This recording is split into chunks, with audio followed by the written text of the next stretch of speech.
우리 교회가 2024년 1년 동안에 기도하는 남북교회라는 표어를 가지고 왔었습니다. 원래 여기 이제 항상 기도하는 남북교회가 붙어 있었어요. 그래서 마지막 주일 예배가 되었는데요. 지난 1년 동안 여러분의 기도 생활은 어떠하셨었나요?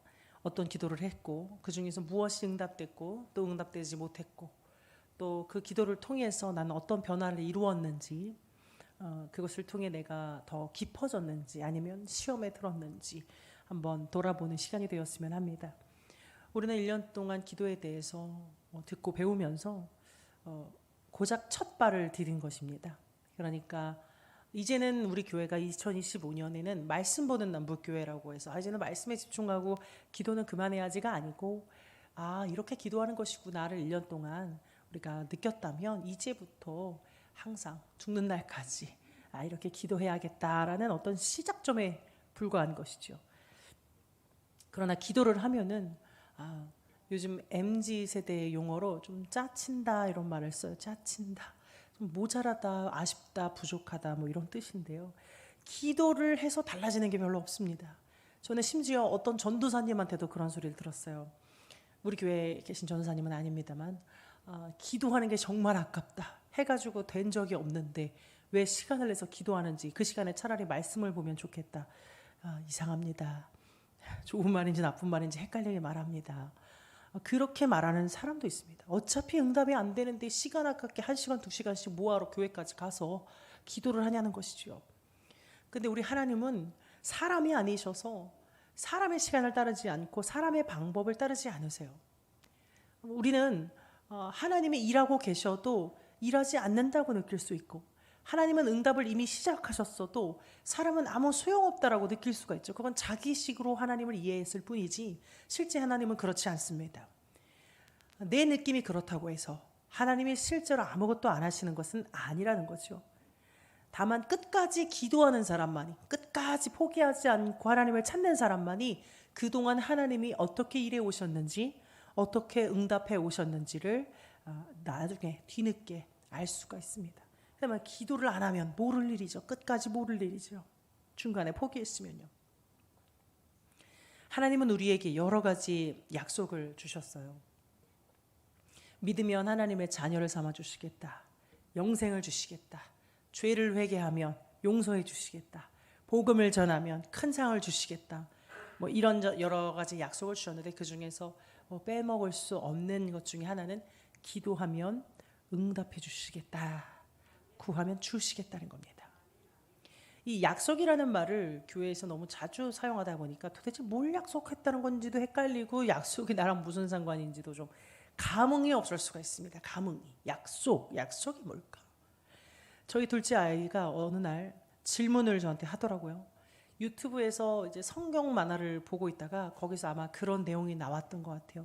하나님께서 모든 나라에게 약속을 주셨다 뭐 이런 말이 나왔던 건지 제가 정확히는 모르겠지만, 제가 밖에서 시장을 보고 집에 들어오자마자 문을 열자마자 정말 다급하게 무슨 큰일이 난 것처럼 물어보는 거예요. 엄마, 하나님이 모든 나라에게 약속을 주셨대. 그러면 나에게도 준 거야? 이렇게 묻는 것이죠. 그래서 제가 뭔 소린가 이해도 하기 전에 일단 그렇다고 해야죠. 그렇지 너에게도 약속을 주었어. 이랬더니 이 아이가 정말 눈이 동그래지면서 이렇게 소리를 내면서 입을 틀어막고 깜짝 놀라는 거예요. 근데 제가 정말 오버하는 게 아니고 소리를 지르면서 놀라는 거예요. 이렇게 뒤로 나자빠지면서 놀라는 것이죠. 어떻게 나에게 이런 일이 있을 수 있냐는 듯이 화들짝 놀라면서 그 모습을 보고 저도 놀랐습니다. 그렇지, 저 반응이 원래 맞지 않나? 원래 저랬어야 되지 않나? 저게 맞는 건데, 저게 저렇게 놀랄 일이 맞는 건데 하는 생각이 제가 들었습니다. 기도하면 응답을 주신다는 약속이 성경의 여러 곳에 있습니다만은 제가 몇 구절만 가져와 봤습니다. 한번 앞에를 보실까요? 마태복음 7장 7절에 구하라 그리하면 너에게 주실 것이요, 찾으라 그리하면 찾아낼 것이요, 문을 두드리라 그리하면 너에게 열릴 것이니. 또 요한복음 14장 14절에 내 이름으로 무엇이든지 내게 구하면 내가 행하리라. 16장 24절에 지금까지는 너희가 내 이름으로 아무것도 구하지 아니하였으나 구하라 그리하면 받으리니 너희 기쁨이 충만하리라. 또 15장 7절에 너희가 내 안에 거하고 내 말이 너희 안에 거하면 무엇이든지 원하는 대로 구하라 그리하면 이루리라. 요한일서 5장 14절에 그를 향하여 우리가 가진 바 담대함이 이것이니 그의 뜻대로 무엇을 구하면 들으심이라.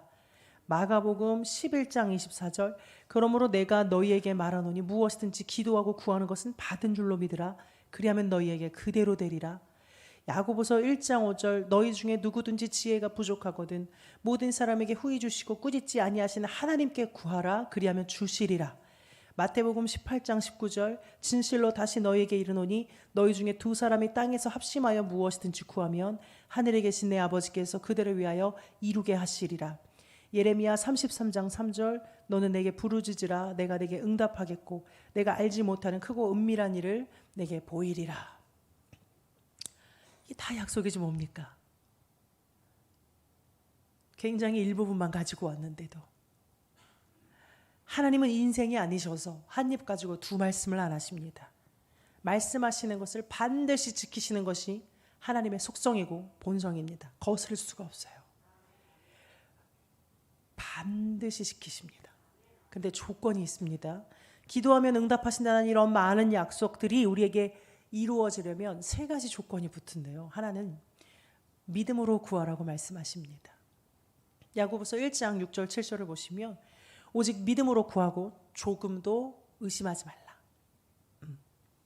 의심하는 자는 마치 바람에 밀려 요동하는 바다 물결 같으니 이런 사람은 무엇이든지 주께 얻기를 생각하지 말라. 의심을 할 것 같으면은 뭐라죠? 구하지 말래요. 구하지 말라. 얻기를 생각하지 말래요. 그러니까 믿음은 굉장히 중요한 응답의 조건입니다. 우리의 기도가 작동하게 하는 그 원리는 바로 믿음인 것이죠. 무슨 말이냐면 우리 집에 물이 공급되는 그 수도꼭지 수로의 뒤에는 이 땅의 호수, 강, 바다 어마어마한 많은 물들이 연결되어 있는 시스템이지만은 그것이 내 앞에 콸콸 쏟아지게 하는 것은 결국 내가 그 수도꼭지를 들어 올리는 것이거든요. 틀어내는 것이거든요. 그게 바로 믿음의 원리라는 것이에요. 그래서 하나님께서는 항상 병자를 치료하실 때에 동일한 말씀하시죠. 네 믿음이 너를 구원했다라는 것이요. 아니 하나님이 치료하셨지 무슨 우리 믿음이 우리를 구원합니까? 당연히 치유의 능력은 하나님의 것이지만 그것을 내가 받아들일 때 내게로 오게 만들 때에는 내 믿음이 작동했다는 뜻이죠. 그래서 하나님의 크고 놀라우신 약속이 여러분의 삶에 이루어지려면 그 말씀을 믿어야만 합니다. 믿어야 받을 수 있습니다. 그래서 여러분들께서 무엇을 구할 때에 이게 잘 믿어지지 않는데 기도만 일단 해볼까 싶으시면은 제가 생각할 때는 더 이상 그 기도 제목을 멈추시고 믿음을 구하십시오. 그게 순서입니다. 그게 우선이고 응답은 은총은 이미 대기되어 있어요. 그것을 내게로 끌어올 수 있는 가장 중요한 키가 없는데 문을 열고 들어갈 방법이 없잖아요. 그 키를 구하셔야지. 그것이 바로 믿음인 것입니다. 또한 기도 응답을 받을 수 있는 두 번째 조건은 하나님의 뜻대로 구하라고 하십니다. 아무리 우리가 믿음으로 구해도 그것이 하나님의 뜻에 반대되는 것이면 당연히 들어주실 리가 없겠죠. 만약에 그 기도 제목으로 인해서 우리가 하나님과 더 멀어진다면 말이에요. 당연히 들어주실 수 없다는 것이에요. 하나님은 우리의 심부름꾼이 아니시고 우리 베개 밑에 넣어놓는 부적 같은 분이 아니시기 때문에 우리가 뭘 원하고 소원한다고 해서 비나이다 식으로 해서 우리 원하는 것을 막 다 이루어 주시는 그런 걸 기도라고 생각하시면 안 됩니다. 오히려 우리가 그의 뜻에 맞추어 기도해야 되는 것이죠. 그가 우리 뜻에 맞춰 응답하시는 게 아니라 우리가 그의 뜻에 맞춰 기도해야 응답이 되는 것입니다. 만약에 어떤 사람이 도박을 하러 가서 정말 신실하고 큰 믿음으로 금식해가면서 이 돈을 딸 수 있게 기도한다면 그럼 어떻게 들어주시겠냐 이런 뜻이에요. 도박을 더 부추기는 건데 또한 이런 어떤 범죄 같은 게 아니더라도 제가 생각할 때 하나님께서 정말 곤란하신 기도는 예를 들면 시험을 내가 원래보다 더 잘 보게 해달라, 수능을 더 잘 치르게 해달라 이런 거는 굉장히 곤란하실 것 같아요. 왜냐하면 이런 거는 상대평가잖아요. 그래서 똑같이 하나님의 자녀들이 금식하며 100일 전부터 수능을 위해 기도했는데 어떤 하나님의 자녀는 2등급을 받고 3등급을 받고 어떤 하나님의 자녀는 1등급을 줘야 되면은 하나님 입장에서 굉장히 곤란하지 않으시겠어요? 다 같이 믿음으로 구했는데. 물론 뭐 준비한 만큼 긴장하지 않고 아프지 않고 준비한 만큼 잘 치르게 해달라는 기도는 너무너무 좋지만 그 이상 막 하나님의 능력으로 더 잘 보게 막 실력보다 더 막 이렇게 하는 거는 또 다른 하나님의 자녀의 등급이 떨어져야 되는데 굉장히 곤란하신 기도 아니겠냐 이것이죠. 그런 거는 그냥 하나님의 뜻대로 구하는 것이 맞고 내가 뭐 수능 점수가 하나님의 나라랑 무슨 상관이 있겠습니까? 무슨 상관이 있냐 말이죠. 혹은 이런 경우는 정말 헷갈릴 수가 있는데 우리 가족 중에 누군가 예를 들어서 뭐 아버지가 아파서 시한부 판정을 받으셨는데 우리가 진짜 믿음을 다해서 간절히 기도를 해도 아버지가 생을 올해 마감하시는 것이 하나님의 뜻이면 아버지는 돌아가십니다. 고쳐달라는 기도 응답되지 않습니다. 이건 전적으로 하나님의 그 주권을 인정할 때만이 시험에 들지 않고 이 결과를 받아들일 수 있는 것이에요. 생과 사는 하나님의 것입니다. 그래서 내가 뭐 아무리 주식을 잃지 않게 기도해도 그거 잃어버리는 게 하나님의 뜻이면 잃어버리는 것이고 내 사랑하는 가족이 평생 한번 다치지 않고 사는 게 내 간절한 기도 제목이었어도 그가 다쳐서 하나님께 깊이 엎드리는 것이 하나님의 뜻이면 그는 다칠 수가 있어요. 내가 그 직장에 꼭 취업하고 붙게 해달라고 기도했는데 몇 번은 더 떨어져야만 그가 하나님의 사람으로 살 수 있는 뜻이 있다면 그는 떨어집니다. 기도해도 떨어집니다. 우리의 기도가 아무리 간절하고 믿음으로 하고 일생일대의 중요한 문제여도 하나님의 주권과 그 뜻이 내 인생 계획보다 더 우선이죠. 하나님의 뜻이 더 우선입니다. 그건 어쩔 수가 없습니다. 하나님과 인간의 차이예요. 우리가 하나님은 아니잖아요. 그것을 거슬러 올라갈 수는 없다는 것이죠. 다만 가끔 하나님께서도 우리의 기도 때문에 뜻을 바꾸실 때가 가끔 있습니다. 뭐 히스기야 왕이 원래는 병 걸려서 죽는 게 하나님의 뜻이었지만 너무 간절히 기도를 하니까 안 됐으니까 생명을 15년을 연장시켜 주셨어요. 또 이스라엘이 사사들의 통치로만 가는 것이 원래 하나님의 뜻인데 하도 다른 나라처럼 왕을 달라고 쫄르고 기도를 하니까 왕을 주셨어요. 이게 원래의 뜻에서 돌이키신 것들이에요. 가끔 이렇게 너무 안쓰럽고 너무 간절하고 막 이러면은 뜻을 바꾸실 때도 있기는 한데 가만 보면은 다 지나고 보면은 하나님께서 원래 처음 가지셨던 그 계획과 뜻이 늘 옳더라고요. 하나님께서 원래 말씀해 주셨던 원래 뜻하셨던 그게 제일 낫습니다. 지나고 보면 깨닫죠. 내가 그때 그 기도를 해서 들어주셨는데 그 전이 낫네. 알죠 자기가. 하나님의 뜻이 가장 좋습니다. 세 번째로 그 기도가 응답되는 조건은 죄를 회개해야 됩니다. 이사야 59장 1절 2절을 한번 보여주시면 여호와의 손이 짧아 구원하지 못하심도 아니요 귀가 둔하여 듣지 못하심도 아니라 오직 너희 죄악이 너희와 너희 하나님 사이를 갈라놓았고 너희 죄가 그의 얼굴을 가리어서 그에게서 듣지 않으시게 함이니라. 하나님의 능력이 없고 귀가 어둡고 손이 짧아 기도를 못 들으시는 게 아니라 우리와 하나님 사이에 죄가 가로막혀 있으면 그 죄가 하나님의 얼굴을 가려서 듣지 못하신다라는 것이죠. 그래서 앞에서 목사님들이 그렇게 회개를 외치고 정결을 외치고 하는 것은 우리가 주님께 복과 은총과 응답을 받는 가장 기본적인 조건이기 때문에 그렇습니다. 죄에 대한 회개가 없이 복만 받아라, 응답만 받아라라고 말하는 것은 잘못된 내비게이션을 틀어주는 것 같아요. 굉장히 길을 돌아가게 하는 것입니다. 우리가 체했는데 얹힌 음식을 뚫지 않고 건강을 회복하겠다고 계속 몸에 좋은 보양식만 넣으면 되겠습니까? 더 병들죠. 막힌 것을 먼저 뚫어야 됩니다. 주여 주여 간절히 부르짖어서 구하기 전에 먼저 죄를 회개하고 내가 하나님의 마음을 아프게 한 것이 없었는지, 주님보다 더 사랑하고 의지했던 것이 없었는지, 내가 하나님의 말씀을 거역하고 교만하게 내 뜻을 따라 살지는 않았는지 하나하나 정말로 통회하며 자백해야 됩니다. 그렇게 겸손하게 회개하면 하나님은 긍휼이 정말 많으신 분이셔서 사실 우리가 뭐를 일일이 구하지 않아도 챙겨주시는 분이시죠. 우리에게 필요한 거 구하기도 전에 알고 계시거든요. 여러분께 뭐가 필요한지, 뭐가 있어야 할지 없어야 할지 다 알고 계십니다. 그래서 내가 기도 시간에 와서 주님 주십시오 하기 전에 먼저 부끄러운 마음으로 제가 죄인입니다 하면 하나님 마음이 녹아져 내려서 알아서 챙겨 주시는 분이에요. 적어도 제가 믿는 하나님은 그렇습니다. 굉장히 인격적이세요. 근데 그거 안 하고 달라고만 하면은 돌아가는 것이죠. 죄부터 회개하면 훨씬 더 빠른 응답의 길이 열리는데, 물론 뭘 받기 위해 회개하자는 것은 아닙니다. 다만 솔직하게 나의 잘못을 고백하는 것은 진실한 관계에 있어서 기본인 것이죠. 기본. 이것은 인간과 인간 사이에서도 기본인 것이잖아요. 잘못한 것을 거짓말하지 않고 자백하는 것이야말로 진실한 관계이기 때문에 당연히 하나님께서는 그 자를 축복해 주실 수밖에 없다라는 것입니다. 오늘 본문에 나오는 이 에스라라는 사람은 이 세 가지의 기도를 모두 충족시켰던 사람입니다. 이 조건을.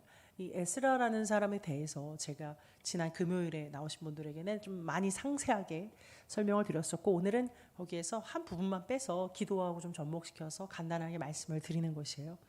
이 에스라는 제가 방금 말씀드렸던 이 백성들의 죄를 위해서 자백하는 기도를 하는 사람이고, 믿음으로 다른 것 의지하지 않고 오직 주님만 의지하여 기도했던 사람이고, 하나님의 뜻을 위하여 뜻대로 기도했던 사람이었습니다. 지난 주일날 권 목사님께서 말씀하셨던 그 말라기 말씀 있잖아요. 유다 백성의 1차 기환이 있었어요. 바벨론의 포로로 잡혀간 유다 백성들이 3번에 걸쳐서 예루살렘으로 돌아옵니다. 지난주 말씀은 1차로 돌아왔던 스룹바벨이란 지도자와 무리들이 1차로 돌아와서 성전을 재건하고 그 이후에 있었던 일들에 대해 말라기 선지자를 통해 말씀을 들었던 것이에요. 2차가 오늘입니다. 오늘 제가 전하는 말씀의 상황이 2차 상황인데, 에스라라고 하는 지도자와 함께 2차 무리가 귀환을 하게 됩니다. 이 에스라라는 지도자는 학사입니다. 학사. 공부하는 사람, 율법학자라는 뜻이죠. 포로로 있다가 고향 땅으로 돌아가는 길의 심정은 어떨까요? 엄청 좋았을 것 같아요. 벅차고 설레고, 드디어 우리가 포로 생활을 마치고 고향에 돌아가는구나. 너무 기뻤지만 사실 실제로 상황은 안전한 상황은 아니었습니다. 왜냐하면 바벨론이라는 곳에서 예루살렘까지 걸어가야 돼요. 교통수단이 따로 없습니다. 그래서 3달 반에서 4달 정도가 걸립니다. 7장에 보면 첫째 달 초하루에 출발해서 5째 달 초하루에 도착했다 그래요. 근데 자기만 있는 것도 아니고 딸린 무리들이 엄청 많은데 심지어 어린아이들도 있대요. 게다가 가서 여호와께 제사드릴 은과 금과 재물들까지, 짐도 엄청 많아요. 그래서 길에서 먹고 자고 하면서 4개월을 지낸다는 게 상상만으로도 너무너무 끔찍한 일이죠. 밥만 먹으면 일어나 짐 챙겨서 길을 걸어야 돼요. 화장실도 따로 없고 잘 데도 없어요. 밤에 아무 데서나 들에서 자면은 막 야생동물들이 나타나요. 그리고 돈이 있고 막 이러기 때문에 화적대들이 항상 이제 위협을 할 수 있습니다. 에스라는 군인 출신이 아니고 학사 출신입니다. 학사 출신. 그래서 야영 같은 거 해본 적이 없고 또 군사력도 제로입니다. 근데 자기만 믿고 따라오는 이 백성들을 데리고 4달 동안 리드를 해서 고향까지 도착을 해야 되잖아요. 그 심정이 어땠겠어요? 굉장한 압박감과 긴장감, 두려움, 불안함. 이 자고 일어나면 누가 죽은 거 아니야? 확인해야 되고요. 뭐 잃어버린 거 아니야? 재물 체크해야 되고요. 이런 극한 긴장 속에서 하루하루를 지냈을 겁니다. 근데 성경에서 에스라를 어떻게 표현하냐면 하나님께 도우심을 받는 자다 이렇게 표현하거든요. 에스라라는 이름의 뜻 자체도 여호와께서 도우신다 이런 뜻이에요. 그래서 7장에 보시면 이런 말이 있어요. 에스라는 하나님의 도움을 받는 자이기 때문에 왕에게 구하는 모든 것을 받을 수 있었다라고 해요. 그러니까 바벨론 왕을 말하죠. 바벨론 왕에게 달라고 하는 건 다 받을 수 있는 사람이었대요. 근데 이 에스라가요, 이 위험한 여행길에서 마병이든 말이든 뭐 보병이든 군사든 지원을 받으려면 받을 수 있었는데, 그게 있었으면 좀 더 빠르게 더 안전하게 고향까지 갈 수 있고 어린아이들을 포함한 이 식솔들을 더 안전하게 지킬 수도 있었는데 지원받지 않습니다. 구했는데 거절된 게 아니고 처음부터 요청하지 않아요. 그리고 뭐 하냐면 기도했습니다. 에스라는 기도했습니다. 금식하면서 기도했습니다. 그것이 오늘의 본문이거든요. 오늘 읽으신 본문 8장 21절에서 23절을 다시 한번 제가 읽어보겠습니다. 이 상황을 생각하면서 한번 보세요. 그때 내가 아하와 강가에서 금식을 선포하고 우리 하나님 앞에서 스스로 겸비하여 우리와 우리 어린아이와 모든 소유를 위하여 평탄한 길을 그에게 간구하였으니, 이 평탄한 길이 뭔지 아시겠죠? 이 야영길이에요. 4달 동안 가야 하는 이 야영길에 별일 없이 평탄하게 가게 해달라를 금식하며 기도한다는 것이에요. 이는 우리가 전에 왕에게 아뢰기를, 바벨론 왕에게 아뢰기를, 우리 하나님의 손은 자기를 찾는 모든 자들에게 선을 베푸시고 자기를 배반하는 모든 자에게는 권능과 진노를 내리신다 하였으므로 길에서 적군을 막고 우리를 도울 보병과 마병을 왕에게 구하기를 부끄러워하였습니다. 왜 에스라가 마병과 보병을 왕에게 요청하지 않았다고 말하나요?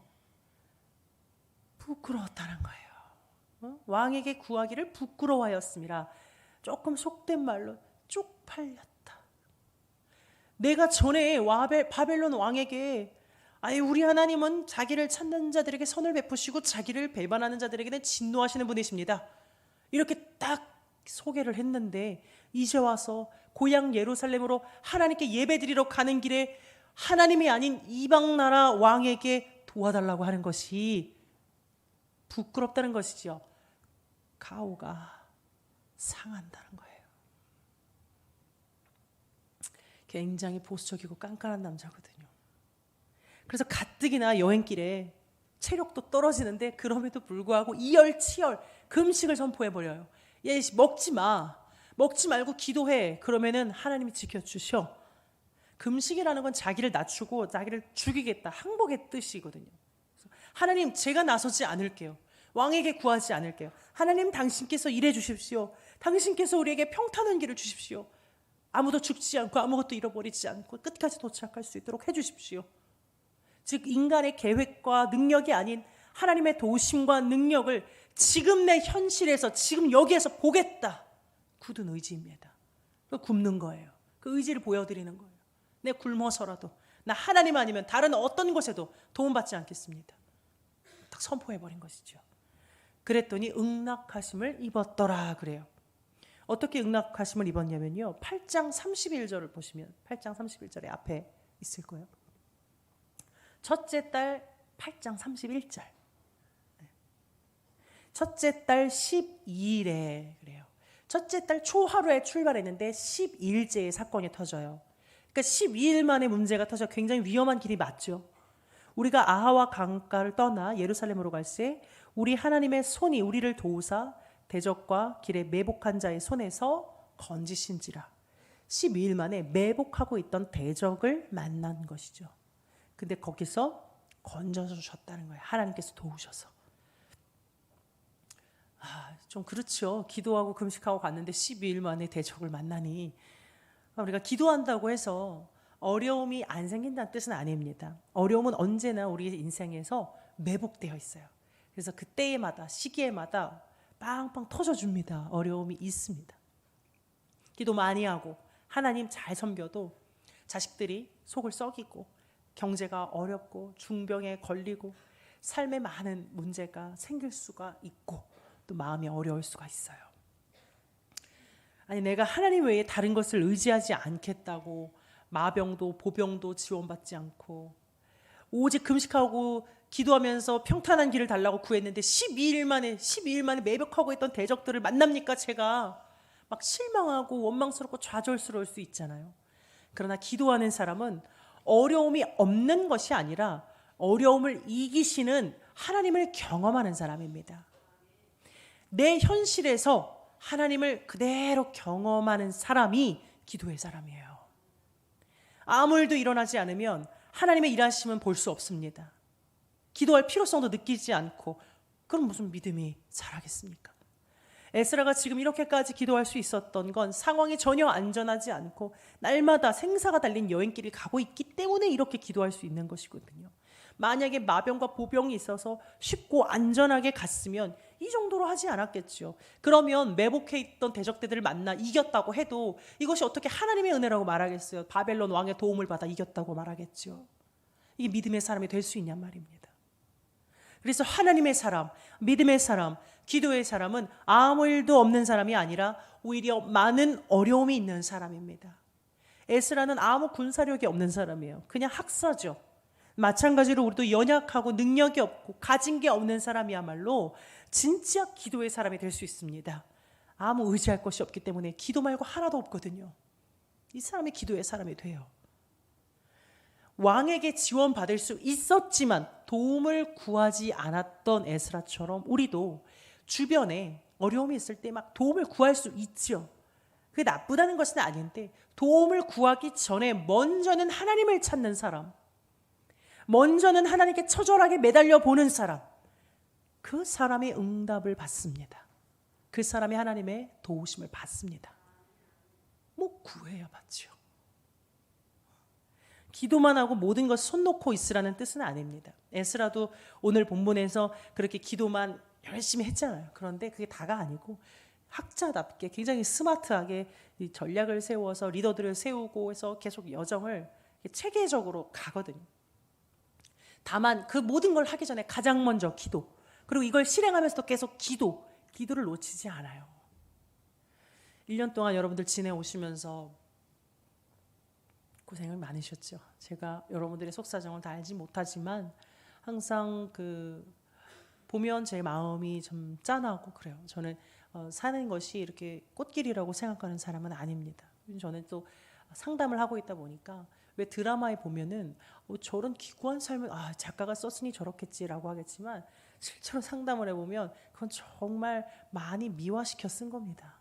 실제로 어렵게 사는 사람들은 그보다 훨씬 더 심각한 삶을 살아가요. 저는 우리 교인들의 삶이 어떠한지 잘은 이야기해보지 않아 모르지만 뭐 저에게 찾아와 기도 제목을 부탁하고 하시는 분들의 속사정은 알아도 그 외에 뭐 저에게 기도를 부탁하시지 않는다면 제가 잘은 모르겠죠. 하지만 지금 마음에는 항상 짠한 마음이 있어요. 뭐 지난주에 고 목사님께서 제 아내가 금쪽 같은 내 새끼하고 이혼 숙녀 캠프를 이렇게 열심히 보는 것은 상담을 공부하기 때문이다. 그래서는 아니고 재밌잖아요. 이걸 왜 보냐면은 그걸 보면 제가 이제 와서 고백하지만 저는 눈물 콧물을 다 쏟습니다. 그렇게 슬픈 드라마가 없어요. 저 사는 꼴을 보세요. 너무 안 됐잖아. 저게 우리의 사는 삶의 모습이거든요. 저게 그렇게 우리랑 동떨어졌을까요? 전 그렇다고 생각 안 해요. 이곳에 모인 여러분들의 삶도 그렇게 그것과 다르지 않을 수 있다고 저는 생각해요. 다만 교회 와서 해죽죽 할 뿐 돌아가면 얼마나 힘드셔요. 얼마나 치열하냔 말이에요. 그런 삶을 생각할 때 제가 기도하지 않을 수 없는 것이에요. 근데 또 한편으로 감사한 것은 그렇게 어렵게 사는 인생, 우리 교회 부자 없잖아요. 그렇죠? 이렇게 어렵게 사는 이 인생이 다 기도의 제목이라는 것이죠. 그러니 정말 믿음의 사람만 모인 것이죠. 뭐 잘 살고 행복해 봤으면 그러면 뭐 기도할 일이 없어요. 근데 우리는 대체로 가난하고 과부가 많고 고아도 많고 영적으로 그러다 보니까 항상 기도할 게 투성인 그런 교회, 아주 은혜로운 것이죠. 저는 하나님께서 여러분의 기도에 반드시 응답하시는 분임을 믿습니다. 저는 확실히 믿어요. 제가 이토록 단정적으로 확실하게 말할 수 있는 건 저는 그 하나님을 경험하면서 살기 때문입니다. 경험에는 장사가 없죠. 여러분도 그 하나님을 경험하십시오. 제가 이 마지막 주일에 뭐라 말씀드릴 수 있겠습니까? 삶에서 하나님을 경험하십시오. 경험을 하려면 기도해야죠. 하나님은 일하십니다. 반드시 약속을 지키시고 하나님을 찾으십시오. 안 되시면 금식하세요. 그것도 못하겠으면 다른 사람에게 기도를 부탁하세요. 어떻게든 내가 기도로 이 문제를 해결해 보겠다라는 그런 마음으로 매달리십시오. 하나님은 절대 기도하는 사람을 모른 척하지 않습니다. 다 듣고 계세요. 전부 다 듣고 계세요. 정말로 하나님이 들으신다는 걸 믿는다면 우리는 숨결에라도 잠결에라도 주여 한 번 더 부르게 돼 있어요. 아깝거든요. 다 들으신다는데 어떻게 기도를 안 합니까? 그래서 저는 여러분들을 위해서 매일 기도합니다. 여러분의 육체와 마음의 질병이 낫기를, 여러분의 가정이 세워지기를, 믿지 않는 여러분들의 가족 구성원들이 하나님을 믿기를, 삶의 어려움과 모든 시험에서 승리하고 그 일로 인해 여러분의 믿음이 더 자라나기를, 깊어지기를 저는 기도합니다. 왜 기도하냐고요? 응답을 믿으니까요. 여러분이 돌아가시는, 우리 죽은 다음에 저는 확실히 응답된다고 믿어요. 10년 후, 20년 후, 30년 후, 100년 후에라도 오늘 제가 뿌린 이 기도가 절대 땅에 떨어지지 않고 하나님의 반드시 응답하신다고 저는 믿는 사람이에요. 그러니 기도 안 하는 시간들이 너무 아까워요. 기도하는 시간이 아까운 게 아니라 기도를 안 하는 시간이 아까워 죽겠어요.